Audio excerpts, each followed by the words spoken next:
Hello दोस्तों, नमस्कार। Mishra science centre में मनीष मिश्रा आपका स्वागत करता है।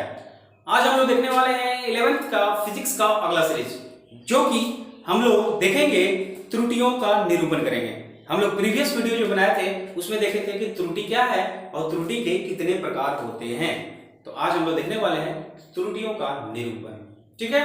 लेकिन आपको पता है टॉपिक शुरू करने से पहले आपके पास एक कोटेशन होता है जो आपके लिए ही होता है, दमदार होता है, ठीक है। तो कोटेशन है सिर्फ आपके लिए। क्या है देखिएगा, सुनिएगा, उतारने का प्रयास कीजिएगा, ठीक है। कुछ पाने के लिए इंतजार करना होगा, कुछ पाने के लिए इंतजार करना होगा।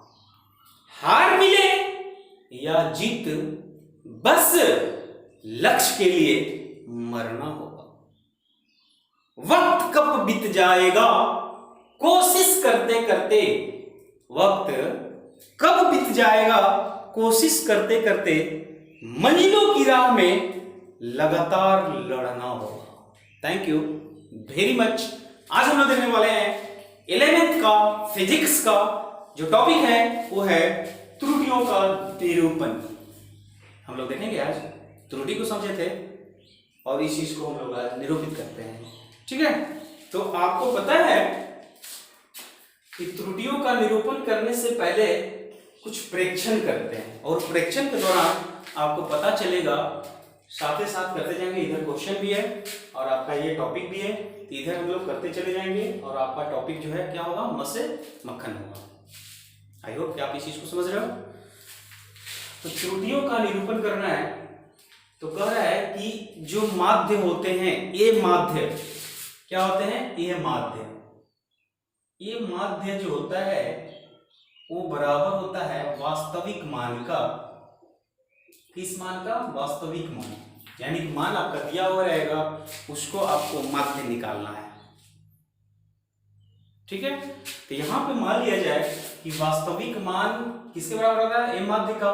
तो यहाँ पे ए माध्य अगर कोई पूछे कि ए माध्य बराबर क्या होगा, तो यहाँ पे लिखेंगे वास्तविक मान को, और वास्तविक मान क्या होगा, a1 a2 a3 dot dot an बटा जितने सारे आपके वास्तविक मान होंगे वो मान का टोटल योग कर देते हैं हम लोग।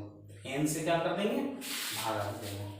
तो इस स्थिति में आपका जो प्रेक्षण मान हुआ, जो आप प्रेक्षित किए, प्रेक्षण जो है क्या क्या लिए, तो एक a1 a2 a3 dot dot an को आप लिए। अब इस प्रेक्षण के दौरान आपको पता चलेगा कि त्रुटि कितने तरह से उत्पन्न हो सकते हैं, त्रुटि को आप कैसे निरूपित कर सकते हैं, ठीक है। तो आपके पास क्या है, ये क्वेश्चन है और इस क्वेश्चन का आपको क्या निकालना है, ए माध्य को निकालना है। इसका वास्तविक मान आपका दिया हुआ है, तो इसको हम लोग क्या करते हैं, इसके अकॉर्डिंग चलते हैं, हम लोग जोड़ते हैं। जोड़ने के बाद जो आएगा उसको हम लोग जितना नंबर तक आपका रहेगा उसके आपको क्या करना है, डिवाइड कर देना है। यहाँ जोड़ते हैं a1 a2 a3 dot dot a8 तक है, इसको हम लोग डिवाइड किससे करेंगे, जितने आपका प्रेक्षण है उतना ही से आपको क्या करना है, भाग दे देना है, ठीक है। तो यहां पे एक स्थिति बनता है कि a1 का मान है 3.29, a2 का मान 3.28, 9, 3.31, 3.28, 3.27, 3.29, 3.30 बटा 8। टोटल को आप जोड़ोगे और 8 से भाग दोगे तो आपका आएगा 3.29। यानी कि ए माध्य जो है आपका आया, ये माध्य जो है आपका क्या आया, 3.29। इस क्वेश्चन से चलते जाएंगे, टॉपिक को मक्खन करते जाएंगे, ठीक है। तो यहाँ पे ए माध्य बराबर क्या हो गया, 3.29। तो ए माध्य बराबर हम लोग को क्वेश्चन के अकॉर्डिंग चलेंगे, इसका फॉर्मूला ये है और इसके प्रेक्षण जो है ये है, a1 a2 a3 n तक है। अब यहाँ पे हम लोग देखेंगे त्रुटियों का निरूपण कितने तरह से कर सकते हैं, ठीक है। तो पहला है आपका, पहला त्रुटि का पहला है निरपेक्ष, कौन सा त्रुटि है? निरपेक्ष त्रुटि या परम त्रुटि इसको बोलते हैं। निरपेक्ष त्रुटि या परम त्रुटि, क्या है? निरपेक्ष त्रुटि या परम त्रुटि। निरपेक्ष त्रुटि को हम लोग एब्सोल्यूट एरर भी बोलते हैं। क्या बोलते हैं? एब्सोल्यूट एरर, तो भी लिख सकते हैं एब्सोल्यूट एरर कहा जाता है। तो पर निरपेक्ष जो त्रुटि होते हैं वो त्रुटि को हम लोग क्या करते हैं कि जो आपका प्रेक्षण A1 है वो प्रेक्षण का निरपेक्ष त्रुटि को हम लोग क्या करेंगे कि डेल्टा A1 से डिनोट करेंगे। तो डेल्टा A1 बराबर हम लोग लिख सकते हैं कि प्रेक्षण A1 की निरपेक्ष त्रुटि, A1 की निरपेक्ष त्रुटि किसके लिए हो गया? A1 के लिए हो गया। ठीक है, तो A1 के लिए क्या करेंगे कि भैया जो आपका A माध्य है और A माध्य में से हम लोग क्या करेंगे? A1 को माइनस कर देंगे। क्या कर देंगे? A माध्य में से A1 को माइनस कर देंगे तो आपका डेल्टा A1 निकल जाएगा। आएगा ना? समझ में आ रहा है? तो यहां पर हम लोग लिख सकते हैं कि डेल्टा A1 बराबर A माध्य माइनस A1। ठीक है, तो यहां पे ये फॉर्मूला आपका इसके लिए बना। ठीक है, अब यहां पे मान लो डेल्टा A2 बराबर कहा जाए तो A2 की निरपेक्ष त्रुटि,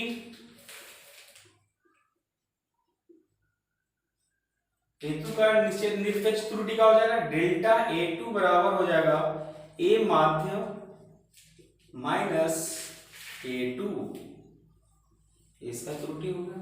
देखिएगा कैसे होगा, बहुत आसानी से मस्त मक्खन करेंगे इसको। ठीक है, ये था आपका डेल्टा A और डेल्टा 2 के। इसी तरह हम लोग निकालते चले जाएंगे लास्ट तक क्या होगा। ठीक है, फाइनल है, देखिएगा कैसे निकलता है। मान लो डेल्टा A1 निकालना है। क्या निकालना है? Delta A1। तो डेल्टा A1 की निरपेक्ष त्रुटि है, तो क्या करेंगे? इस फॉर्मूला पर अगर हम चलते हैं, मान लो इस जगह ही निकाल लूं इसको, तो A माध्य कितना आया अकॉर्डिंग टू क्वेश्चन में? चलिए A माध्य बराबर कितना आया है? तो A माध्य आया है 3.29। तो यहां पर लिखेंगे 3.29 माइनस कितना है? A1। तो A1 कितना है दोस्त? तो 3.21 ही है। क्या है? 3.29। अभी दोनों को माइनस कीजिएगा तो क्या आएगा? 0। तो डेल्टा A1 यानी इसको हम लोग निरपेक्ष या परम त्रुटि कहते हैं कि डेल्टा A1 बराबर क्या होगा? A माध्य माइनस A1, जो आपका वास्तविक मान यानी कि जो वास्तविक मान होगा और उसमें से आप इस चीज को घटाएंगे तो आपका क्या आ जाएगा? निरपेक्ष त्रुटि पता चलेगा। सेकंड वाला देखिए, सेकंड वाला में क्या कर रहा है? A2 का निकालना है आपको निरपेक्ष त्रुटि। तो A माध्य कितना है आपका? 3.29 और A2 कितना है आपका? माइनस का 3.28। तो आंसर जो आएगा वो आएगा 0.01। आया ना? समझ में आया? म से मक्खन भी हुआ। उसी प्रकार आपको इसी तरह से लगातार चलते जाना है। अब देखिए A3 के लिए निकालिए, A डेल्टा 3। तो A माध्य कितना है दोस्त? A माध्य 3.29 माइनस का A3 हो जाएगा इस जगह। तो A3 कितना है? 3.29। इसका भी मान क्या होगा? 0। डेल्टा A4 पर चलते हैं, तो डेल्टा A4 3.29 माध्य जो है आपका A माध्य जो है उसमें से किसको घटाना है? A4 को 3.31। अब 3.29 में से हमको कितना घटाना है? 3.31। Very easy. तो जो आंसर आएगा वो माइनस में आएगा 0.02। आई होप कि आप इस चीज को समझ गए। उसी तरह 5 को निकाल लो, डेल्टा A5 3.29 माइनस A5 3.28 है, तो 3.28 को माइनस कीजिएगा, 8 है। अब इसमें से इसको घटाइएगा तो कितना आएगा? 0.01 आया ना, समझ में आया। A6 को अगर आप निकालते हो 3.29 में से 6 को घटा दो, 3.27 है, 3.27 माइनस करो 0.02 है। आई होप कि आप समझ रहे हो। उसी प्रकार इसको भी ले लो, डेल्टा A6 से 7 में जाओ, डेल्टा 7 बराबर 3.29 माइनस का 7 है 3.29, आया कितना 0। समझ में आ रहा है। उसी प्रकार डेल्टा A8 ले लो, 3.29 माइनस का 3.30, कितना आएगा दोस्त, आसानी से समझिए कितना आया, माइनस का आएगा 0.01। ये इसका निरपेक्ष त्रुटि कहा जाता है। क्या कहा जाता है, निरपेक्ष त्रुटि कहा जाता है। तो आई होप कि आपका पहला निरपेक्ष त्रुटि या परम त्रुटि जो होगा समझ में आया। एब्सोल्यूट बोलते हैं इसको, एब्सोल्यूट एरर, यानी कि जो वास्तविक मान होगा, ये माध्य वास्तविक मान में से आपको जितना आप प्रेक्षण लेंगे उतना ही से आपको डिवाइड करना होगा। डिवाइड करने के बाद जो मान आएगा वो आपका ए माध्य होगा, और ए माध्य में से जो आपका वास्तविक मान दिया हुआ रहेगा उस मान को माइनस कीजिएगा, तो आपका निरपेक्ष या परम त्रुटि पता चल जाएगा। आई होप कि आप समझ रहे हो। अगला माध्य अगला जो त्रुटि है वो देखेंगे। इसका स्क्रीनशॉट कीजिए, इसका स्क्रीनशॉट कीजिए, इसके बाद हम लोग अगला देखेंगे। नेक्स्ट त्रुटि है आपका माध्य निरपेक्ष त्रुटि। देखिएगा आसानी से, ठीक है। इसमें क्या कहता है, सेकेंड है ना, सेकेंड माध्य निरपेक्ष त्रुटि, इसको इंग्लिश में बोलते हैं मीन एब्सोल्यूट एरर, ठीक है। माध्य निरपेक्ष त्रुटि क्या कहता है, देखिएगा कि जो आपका डेल ए है, ये आपका माध्य है, इसको हम लोग बोलते हैं मीन भी बोल सकते हैं। क्या बोल सकते हैं, या डेल ए मीन बराबर, फॉर्मूला अगर देखा जाए तो जो आपका निरपेक्ष त्रुटि है या परम त्रुटि है, जिसको हम लोग डेल्टा A1, डेल्टा 2, डेल्टा 3 लिखे हैं, उस चीज को हम लोग ऐड कर देंगे। क्या कर देंगे, ऐड करते हैं। तो यहाँ पे ए माध्य, डेल्टा ए माध्य या डेल्टा ए मीन बराबर अगर देखा जाए, ये मीन है माध्य निरपेक्ष त्रुटि इसको बोलेंगे, उसमें आपको इतने सारे को जोड़ देना है, यानी निरपेक्ष परम त्रुटि को क्या कर देना है, जोड़ देना है, और जोड़ने के बाद जितना सारे आएंगे प्रेक्षण उसको उतना से भाग देना है, ठीक है।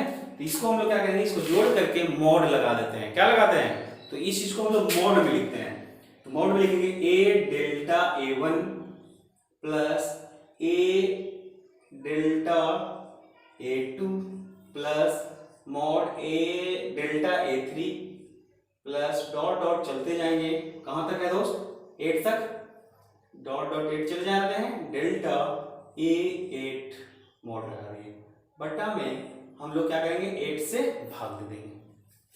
क्या करेंगे, भाग दे देंगे। अब यहाँ पे पूछेंगे, ये सारे जोड़ने के बाद 8 से जब भाग दीजिएगा तो आपका डेल्टा ए निरपेक्ष का मीन वैल्यू माध्य निकल जाएगा, ठीक है। तो यहाँ पे देखिएगा इतना बराबर हम लोग डेल्टा A1, तो डेल्टा A1 का मान जो आया है वो 0 आया है। क्या है, 0, तो हम लिखेंगे 0.00। A2 का मान कितना है दोस्त, A2 का मान 10 आया है, 0.01। A3 का मान देख लीजिए 0.00। इसका आया है, मोड हटाते हैं, मोड लगाते हैं, मोड हटाते हैं तो क्या होगा, तो माइनस वाला क्या हो जाएगा प्लस में। टेंशन नहीं लेने का, मन से मत करना होगा दोस्त। तो 0.02 प्लस 0.01 प्लस 0.02 प्लस 0.00 प्लस 0.001, इतना को जोड़ करके 8 से भाग दोगे तो आपका जो ए मीन आएगा, ये डेल्टा ए मीन जो आएगा, डेल्टा ए माध्य जो आएगा वो क्या आएगा, 0.01 सेंटीमीटर के रूप में आएगा। 0.01 सेंटीमीटर इसका स्थिति हुआ, यानी कि माध्य निरपेक्ष त्रुटि यहाँ पे निकला। आई होप कि आपको समझ में आ गया माध्य निरपेक्ष त्रुटि। ठीक है, अब हम लोग यहाँ पे क्या देखने वाले हैं, सापेक्ष त्रुटि। सापेक्ष त्रुटि को हम लोग बोलते हैं रिलेटिव, स्टार दे दो इस जगह। अगला जो त्रुटि है सापेक्ष त्रुटि, जिसको हम लोग बोलेंगे रिलेटिव एरर। क्या बोलेंगे, रिलेटिव एरर। क्या बोलेंगे, रिलेटिव एरर। तो रिलेटिव एरर को जानने के लिए आपको क्या करना होगा कि जो आपका माध्य निरपेक्ष त्रुटि है उसको वास्तविक मान से भाग दे दो। जो आपका माध्य निरपेक्ष त्रुटि है जिसको वास्तविक मान से भाग दे दीजिएगा तो सापेक्ष त्रुटि आ जाएगा। तो यहां पे लिखेंगे कि माध्य निरपेक्ष त्रुटि बटा वास्तविक मान। कौन सा मान, वास्तविक मान। तो वास्तविक मान माध्य निरपेक्ष त्रुटि कितना आया तो 0.01, यहां लिख देंगे 0.01। वास्तविक मान कितना है दोस्त, वास्तविक मान हम लोग का आया है ये माध्य बराबर जब हम लोग देखे थे वो आया था 3.29। तो यहाँ पे हम लोग क्या कर देना है, 3.29 से भाग दे देना है। तो 0.01 को जब 3/3.29 से आप भाग दीजिएगा तो जो आंसर आएगा वो आएगा 0.003, यानी सापेक्ष त्रुटि जो होता है ये इतना आया। समझ में आया, मक्खन हुआ, कॉन्सेप्ट क्लियर हुआ। तो ये आपका क्या था, तीसरा इसको कर दीजिए, ये था आपका सापेक्ष त्रुटि। अगला जो त्रुटि है हम लोग देखेंगे, पहले इसका स्क्रीनशॉट कीजिए, इसके बाद अगला त्रुटि देखते हैं। ठीक है, नेक्स्ट जो है आपका त्रुटि है 4 नंबर पे हम लोग देखते हैं। चौथा नंबर प्रतिशत त्रुटि। प्रतिशत त्रुटि जिसको हम लोग परसेंटेज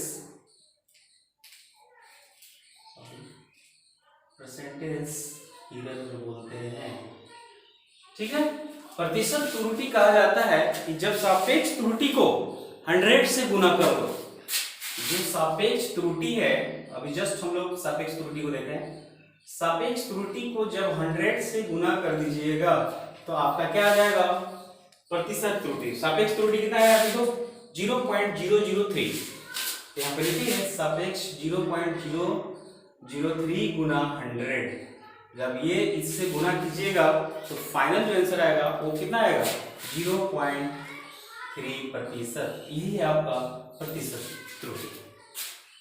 ठीक है, तो आई होप कि आपका ये टॉपिक मस्त मक्खन हुआ, समझ में भी आया। आप इस चीज को सॉल्व भी कर सकते हो। देख लीजिए 0.003 गुने 100 है, बट्टा में अगर यहाँ से पॉइंट हटाओगे तो 1000 से भाग दे दो, ये 0 खत्म हो गया, 1000 ये कट गया, 3 से भाग दिया तो क्या आ जाएगा 0.3। देखिए 0.3 आया ना, समझ में आया।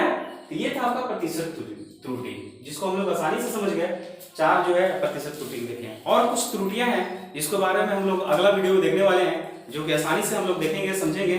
अगर समझ में आया ये टॉपिक तो अभी के अभी लाइक करो, कमेंट भी करो, फटाफट जो है बेल आइकन को दबाओ। अगर नए हैं तो सब्सक्राइब करो। ठीक है, थैंक यू वेरी मच। मिलते हैं हम लोग नेक्स्ट वीडियो में। कुछ दक्षिणा तो कम से कम देते जाओ, लाइक करो, कमेंट करो। थैंक यू वेरी मच, मिलते हैं नेक्स्ट वीडियो में।